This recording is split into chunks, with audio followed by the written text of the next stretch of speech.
Hi babe, you're very welcome to my channel. My name is Chi.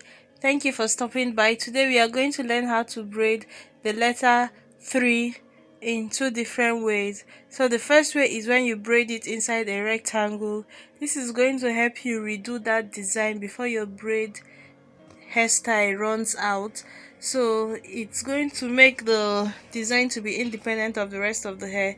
You can just braid it inside the rectangle and then sew on the tail onto the hair so that you can take it out and redo it when you want. So when you part out the rectangle, we are going to proceed to section it into two, the top and the lower half. Now pick the top half and section it across just the way I just did now, and then we are going to start braiding.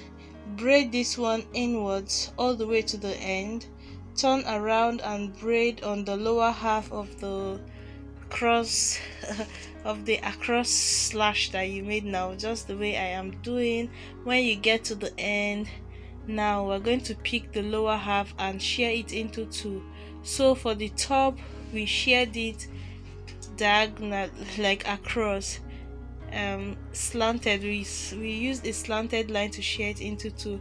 Then for the lower half, we are just going to use a line that runs across from left to right to shear it into two. Okay, I hope you understand that, because you can see the way I am doing it. And then when you braid once backwards, you're going to now braid it finally this way. While braiding the lower half, try to round out your hand to make it create like a semicircle, or like that curve. Don't make it pointed like the top. And this is when you want to make your design to stand alone and not incorporate it into your braid. When you want to incorporate it into your braid, you're very free to, like, while sectioning the hair, you are making the type of section that 3 has. So you're going to go across, come down a little, slide down inside, and then create the round circular type of this. You get what I mean? So in this case, if you're making a hairstyle like this, it might be like a ponytail for a little child. You would braid the remaining part of the hair that you are not going to add into the number 3 into the remaining hairstyle. So as you can see right there in the middle of 3, I have that angle that points inwards. If I had used a rectangle, I am not going to have that, but using this means that I am going to create a hairstyle where I can just add exactly where my comb is, that remaining hair there. I can just add it into the hairstyle and move on with, everything. If you don't want to have hair sticking out that you have to add into your cornrow, then you should use the box method that I showed the first time.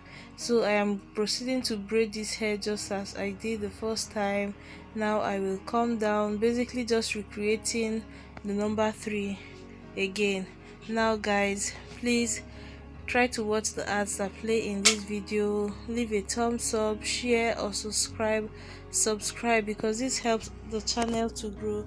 I appreciate every time that you spend here, and I really wish you can be supportive, please.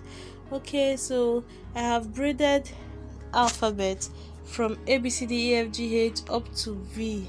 At the moment I have up to V uploaded on my channel, and I have braided the numbers 012. I used it to create the year 2021, since it contains all the number I was working on. If you want to learn how to braid any of those numbers, refer back to my videos a couple of days ago for it. If you want to learn how to braid 4, 5, 6, 7, 8, 9, I will have those coming up, and 4 will be next, of course, then 5, then 6. I already have it filmed, so I just need to edit and upload, so you can check that out. I am your plug for both alphabets and numbers and short fussy hairstyle. If you have a baby or a child with a short fussy hair, I have several videos on that, on just designs like braided hearts, butterflies. Like, I have a lot of goodies on my channel. Please do check it out. This is what our end result looks like. You can accessorize your hair with anything you want. Thank you for watching. Bye babe.